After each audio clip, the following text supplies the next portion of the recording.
Hi, I'm Jennifer Janisch, owner of Adored Salon and Adored Signature Hand-Tied Hair Extensions. I'm obsessed with curly hair. I cut it, style it, and extend it, and this podcast is all about my curly girl obsessions that stretch far beyond just curly hair. Hey, it's me, Jennifer, from the Curly Girls Obsessions podcast.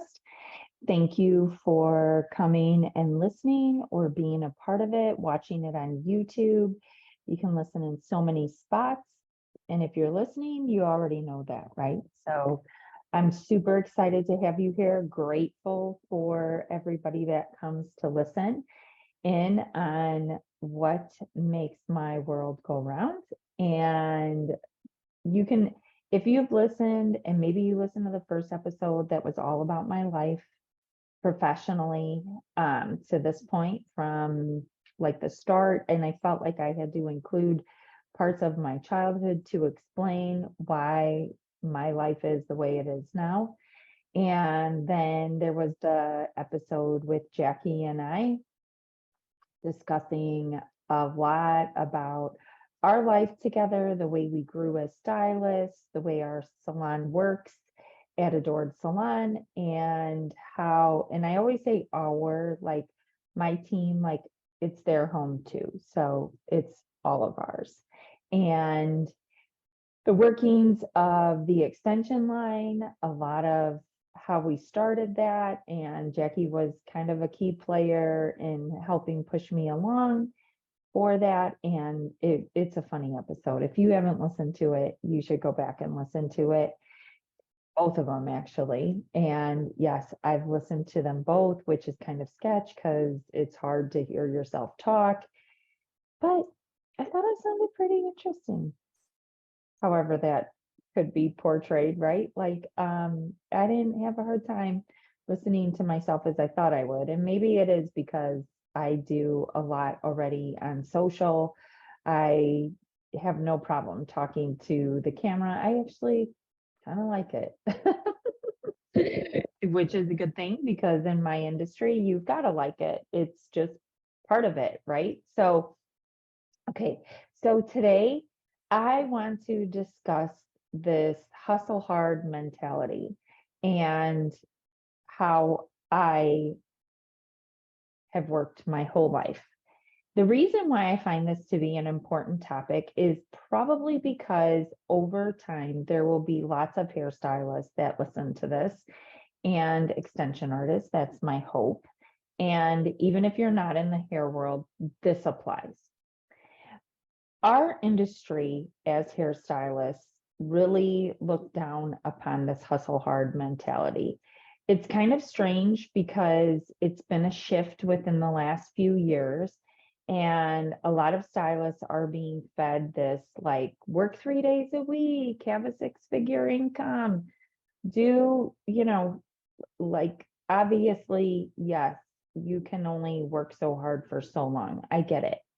But I find it strange in an industry where you have to be self-motivated in order to work and to push yourself and to build a clientele, or it's just not going to happen, that it's being pumped out left and right in classes that are expensive, that are telling you work 3 days a week, make six figures in a year. So let's dive into that because making six figures behind the chair it can be easy if you're willing to put in the work on the front end and if you're willing to work. In any industry, you are as good as your product that you can produce.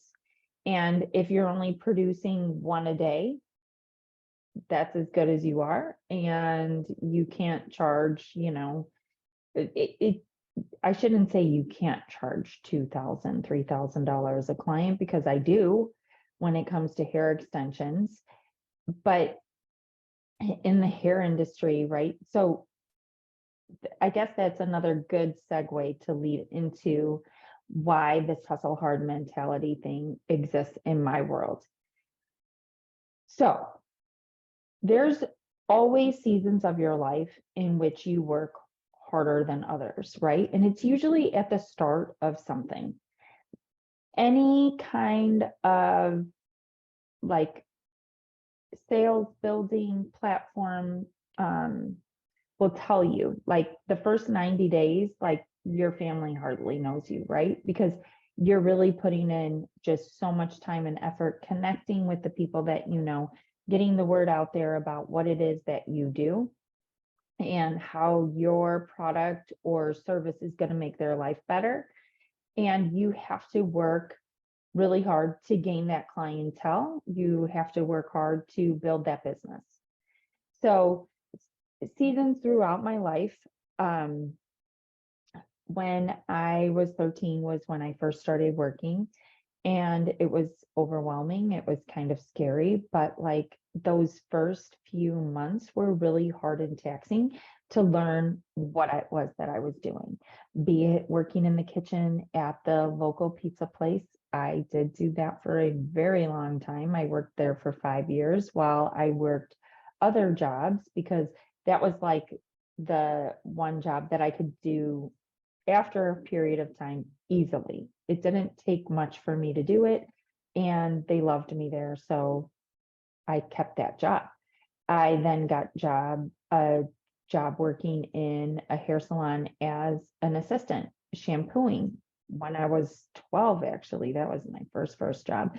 And I did that throughout beauty school and high school when it worked and fit into the schedule, when I could go and find a salon that would work with the hours that I was available.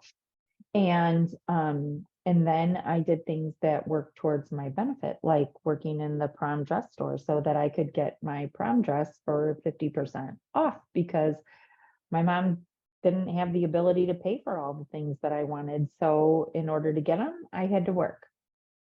So then fast forward to hair world, right? I become a hairstylist. I'm out of beauty school, and sorry, I'm shutting off my phone. Pinging, it's annoying. Anyways, I start as a hairstylist, and my first job, I worked a crazy amount of hours. It was like 60 to 70 hours a week that I would work, and I loved it. I'm just going to be honest. I absolutely loved it. I was learning. I was doing what I thrived in. I treated that salon like it was my salon. I stayed late. I I came in early. I did everything that I could do to stand out. I did everything possible for every client that walked in that door to know who I was. And I worked really hard. I was 17 years old then, okay? And I did not have children. I was not married, but I was dating my now husband then. And but I knew like I wasn't just going to settle for less than the best. And in my mind's eye, the best at that time was the ability to buy myself the car that I wanted, which was a pretty awesome car. It was a Camaro Z28 convertible, all black. I loved that car. Loved that car. But I didn't start out there, actually. When I started that job, I had a yellow Chevette with a sunroof that was siliconed shut because it leaked. And guess what? It still leaked when it rained one drop right down my face. It was freaking fabulous. And all the more reason why I needed to work really hard because I wanted to get a new car. And so I transitioned from that car to then my very first car with a car payment, which was a Geo Tracker. It was fuchsia. It was it was so Barbie. It was so cute. The whole top came off like a Jeep. I don't know if you guys remember them, but it was a cool car. And then I got a Camaro that had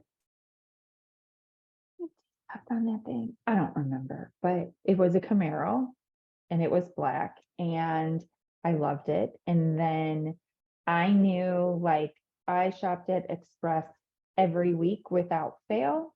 My closets were filled with clothes. I had so many purses, I had shoes, and my purses were definitely like, at the time, Coach was big and I had a ton of them. So for me at that age, between 17 and 20, that was like arriving, right? New clothes all the time, purses, nice car, and that was fabulous. Then when I was 20, my mom will debate this with me, but I did get kicked out of my house. My sister and I fought over the shower one day. The house was too small. My mom was like, it's time. You're ready to move out.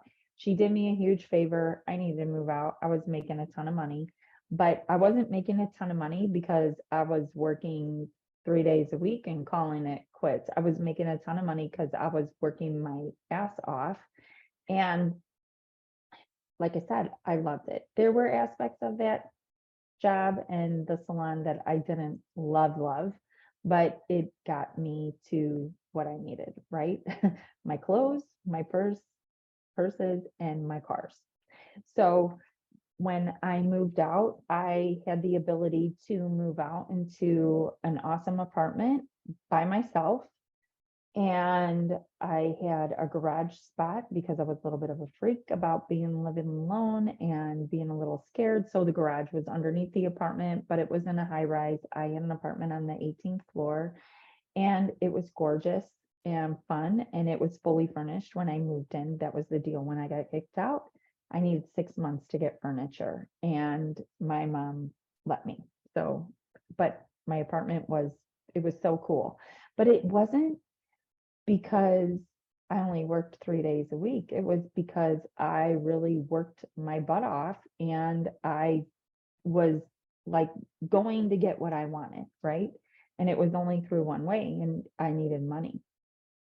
So then, fast forward, I meet my husband. Well, my husband and I dated since high school. So I had already knew him then, but I'm going to say we get married and we buy our house together, and both of us were like really hard workers. And he does he went to college. We dated all through college and then grad school, and then we got married, we bought our first house, and then we had a baby. And so this was a big transition for me because I went from working 70 hours a week to working 20 hours a week. But here was the key, was I wanted to maintain that income as best as possible. And so I figured out, like, I always double booked as a stylist, and I would see anywhere from 15 to 20 clients in a day. That was totally normal, and it didn't stress me out. I actually kind of loved it. I loved trying to figure out how to best manage my time.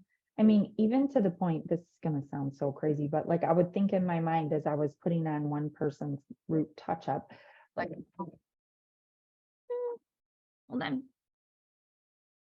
AirPod fell out, the game changer. I would think like, okay, if I have to go up front and get Susie and Sherry's processing over here, like what way can I take to minimize my steps? Or should I just go mix her color so that I walk out with it? Like it was so crazy. Like because when you're seeing anywhere from 15 to 20 clients in a day, at that time I did not do hair extensions. They were not a thing. You're putting on touch-ups every 15 minutes, and your haircut styles are 30 minutes. Like you worked hard and you worked efficiently. So now I'm going to cut down these hours, and I need to make this money in this short amount of time. So again, all those tips and tricks on how to save steps really helped me out. And prior to having my son, I did make 6 figures behind the chair, but I didn't just make 6 figures behind the chair. I took home 6 figures, which is pretty crazy. That would have been 23 years ago. And so when your child tells you that they want to be a hairstylist, it's not a joking around career. It's a very lucrative career. if you know how to play it right and if you're willing to put in the work. And I think that that's how it is in any career. You have to hustle hard, improve yourself in order to reap the rewards. You can't even go to a desk job at Google and just sit back and be like, oh yeah, I only want to work 3 days and expect the world to fall into place for you. So then I had my son. I had three more children. My career changed throughout those years, being what salons I worked in, and I worked out of my house. But the one fact that always remained was within the salons that I worked, there's that 80-20 rule, right? 20% of the workers are doing 80% of the work. I was always in that 20% range. And I would tell you that honestly, I was in the top tier of that 2%, because no matter where I worked and no matter what time it was in my life or period, when I was at work, I worked hard, right? Like I worked hard, I put in the time, and I wanted to reap the reward. And obviously, the only part, making money isn't the only part about working, right? It's enjoyment for what you do. And I love doing hair. So that made it that much easier. And so I got both, right? Like I got what I loved and I reaped the benefits of it. But don't be fooled to think that it just came easy. I worked hard along the way, every step. There was no slacking. There was no like pretending like, oh, I can fudge through this. You can't fudge through hair world. You have to be awake, you have to be happy, you have to be able to talk, and you have to be able to function and think and focus in on what you're doing. Because if you're doing 20 people in a day, odds are you're going to have periods where you have 3, 4, and 5 clients in the salon at the same time going and multitasking. But I love that part. I totally love that part. um, and then I, geez, it just always, because I always put in that extra effort, I always produced at that high level within the salon. And was it that I was competitive with others around me? I probably was, because I knew what I wanted out of the situation. Did I judge others who were sitting in the back room doing nothing? Probably, because I just didn't think that that was the way that you worked. Like you put yourself out there and you do it full on out. And so that also brings me to, when you hear these classes that say work 3 days behind the chair and make 6 figures, you can make 6 figures behind the chair and bring in 6 figures as service dollars, or you can take home 6 figures, which means you have to pretty much double your service dollars in order to take home 6 figures. And in order to do that, again, you have to work really hard to make that happen. A lot of, in salons that are commission, it's typically, there's a certain commission split, and there's obviously taxes. But first, I'm telling you that those previous scenarios were all done in salons where I was working for someone and I was taking that money home. So, and as salon owners, there's a lot that makes the salon go round. There's a lot of cost. And then you have suite owners that also, this is like a big conversation within the industry. So if you're a suite owner and you say that you make 6 figures, you make 6 figures behind the chair, are you taking home 6 figures? Well, as a suite owner, you're still paying for your taxes, your self-employment tax, your everything that goes along with it. Marketing, you've got electric, you've got internet, you've got rental, you've got your towels being washed. And if you have an assistant working for you, you got to pay for that. Like there's all these things. So that whole like work 3 days and make 6 figures, you got to decide what 6 figures it is that you're making. Are you making 6 figures behind the chair, or are you taking home 6 figures? And if you're going to take home 6 figures, you better have that mental state that you're going to work hard in order to get there. That was mine. It always has been, it always will be.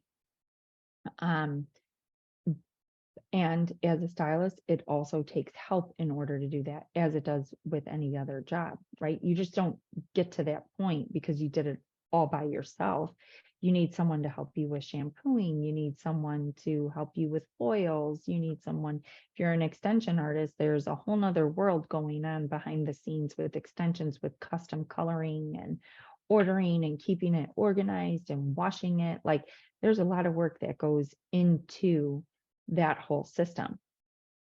So when it comes back to that hustle hard mentality, and in some industries, it's a positive, like when you see, uh, let's just take the like working out space, right?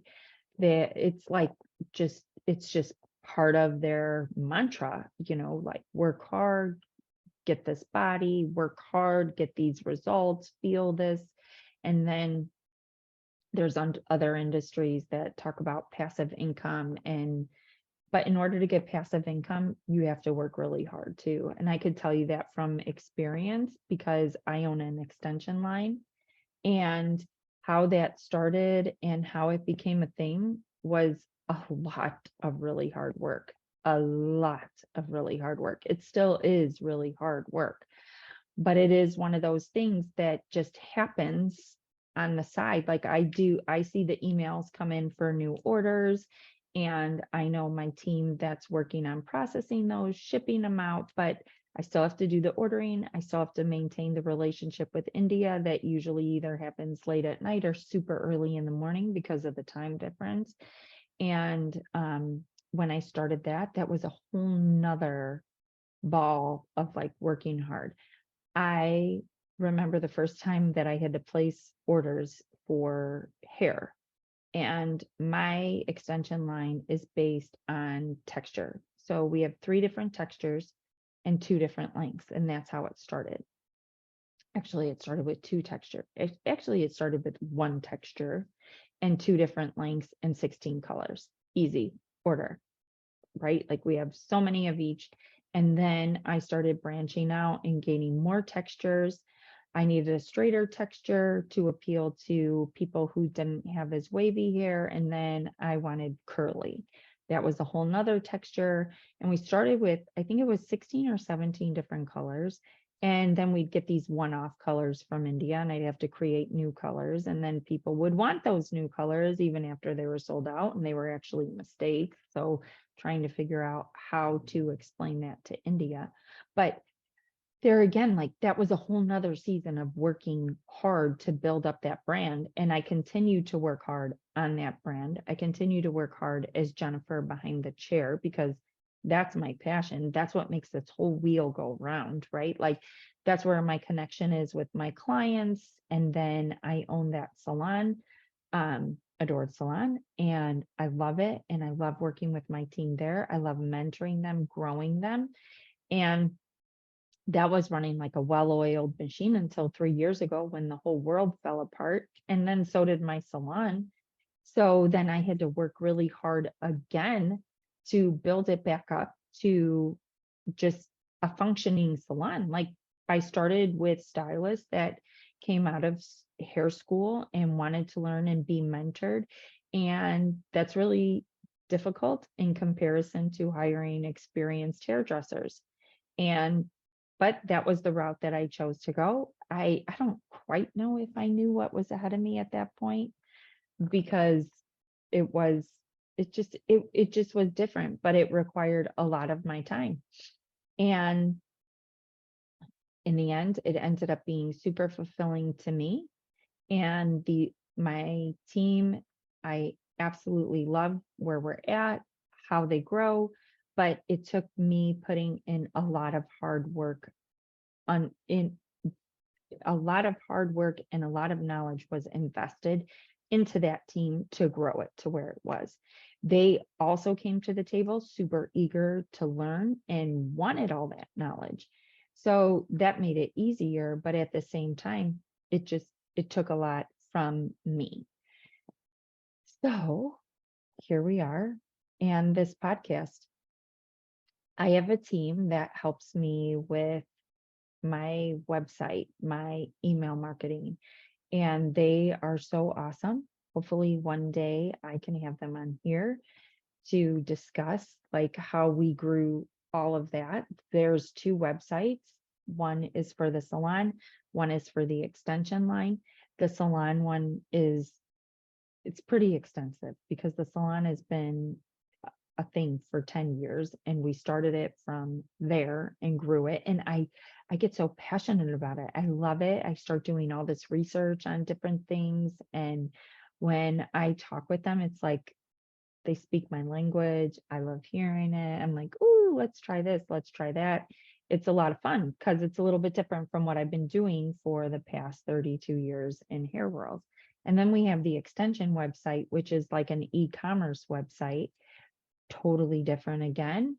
And even with a website, so a lot of people think that you hire a website designer and you're like, okay, this is what I do, set it up. At least that's what I thought. And then they're like, oh no, you have to give us all this information. And I'm like, well, can't you just Google it and figure out what I do? And they're like, no, we can't sell you. Like, you can sell you. You have to market you. You have to be the voice. You have to be the person writing the basics of the website and the knowledge that's being input into it. Like, we can't do that for you. Only you can sell you to the best of your ability. Okay. So you're talking hours and hours and hours of work. And what you learn in the process, it's like it's it's hard, but it's so rewarding when it's done and you feel so accomplished, right? Like you're like, yes. And then 3 months pass and they're like, okay, we need to update this. You need to do this video. And I used to get so nervous, and now I'm like, oh, I need to redo this. I need to update this. This needs to be better. That needs to be better. But we work together really well as a team. Super imperative. Like, you can't have a business without all these facets these days. And the reason why I think I would love to have them on is, one is they're super impactful in my life, but also this podcast, I think it's going to evolve into several different things. That's why it's not just all about curly hair. It's about the things that I love, and I have two businesses and also branched out and started educating stylists on curly hair and curly hair extensions. I feel like that's like a third business. And I just, when I hear that someone's starting a new business in my friend group, I'm like, oh my gosh, we got to do X, Y, and Z.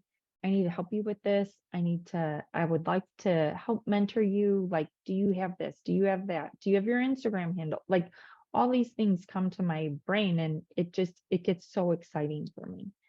So who knows where this podcast is going to go, but it is imperative that you know who I am and what I do, and how nothing is just treated as small. Everything that I believe that's worth working for, you have to work hard for it. And I briefly discussed like babies, and when you have your children, it's a whole nother different work, and you work really hard to create that schedule, create that organization. Then they grow up, and then you're carting your kids all over the place. Like, if you're a mom, this is in your world. Like, and then you're working really hard to maintain that and maintain dinner and laundry and working, and just your relationship with your spouse. So I believe that you always are working really hard. I believe that the hustle mentality is a good thing. Does burnout happen? It does, but I don't think it happens because you have a hustle mentality. I really believe that burnout happens because you just that a spoke in the wheel has broken and it needs to be fixed, and it's just calling you to say, okay, maybe you do need a vacation, maybe you do need to hire that extra person to help you, Maybe you do need to take a little bit of a break. But if you really love something, it's really hard to get burnt out because everything that you're working towards is always working into your best interest. So that's why I believe that the hustle mentality is a good thing because you're proving to yourself that you can do it. And if you want anything in life, you have to do it, or you're just always going to end up with status quo. So that's my tips. I hope I made sense. I hope I didn't talk in circles. But that's why I believe that working hard is more of a positive than a negative. And I know that this is like a thing within multiple professions these days is, you know, don't work as hard, work less hard, work less hours, do this, but it's like you got to do what fills up your cup. And if you enjoy it, then you're fulfilled. Then all your work is going towards what you want and you're getting, you're reaping the rewards, and hopefully you're saving some of it for retirement. And you're getting out of it what you put into it, because that is the biggest part. And throughout my life, no matter how hard I worked, I saw results. And no matter how little I worked, I didn't see the results. So in order to grow, you've got to put in the effort. And in order to be the stylist that works 3 days a week and still takes home six figures, you've got to have experience behind the brand. You've got to know what you're doing, and you've got to take continued education in order to elevate your career. You cannot get there just doing touch-ups and haircuts. You have to do more. And that's why I specialize in curly hair. That's why I specialize in extensions, because I knew that in order to maintain that, I had to set myself apart. And again, learning curly hair was hard. Like I could say that I have curly hair my whole life and I know how to cut curly hair and do curly hair, but did I really? No, not until I really went and learned how to do curly hair and elevated that part of my career. And then I added in those hair extensions. And again, it was like I obsessed over creating the perfect stitch and the perfect client. And, there's a lot that goes into that. And in order to make it impactful in my life, you have to search out how to be the best within that part of your world. Or if you're doing half-assed work, you're going to get a half-assed result, going to get you half-assed pay. What's the point of doing it? Like, do it to the top of the line for your profession, whatever it is that you do. You've got to figure out how to do it well. And honestly, I think do it the best if you want to be known as a specialist and command that level of respect and pay. So that's my tidbit. That's how I believe you need to work in order to fulfill yourself and do right by everybody who's on your team. You got to work hard. So don't be fooled by this work less, hustle less, and that hustle mentality is bad. It's not. It's not. Some of us are just, it's just, we're born with it. It's ingrained in there. I cannot step away from it no matter what I do. I got to do it that way. So that's just my work mentality. So thank you for listening. I hope that this podcast brought value. Please hit the subscribe button if you're listening on Apple, Amazon, Spotify. If you're watching it on YouTube, subscribe to get updates on new episodes. If you could leave me a review, that would be awesome. That helps us grow. And so much love and appreciation for the fact that you're just here. The rest of the podcasts coming up are meeting the rest of my team. I hope you find them as entertaining and as fun as I did. But so that's going to be the Adored Salon team coming up in the next few episodes after this. And I'll see you there.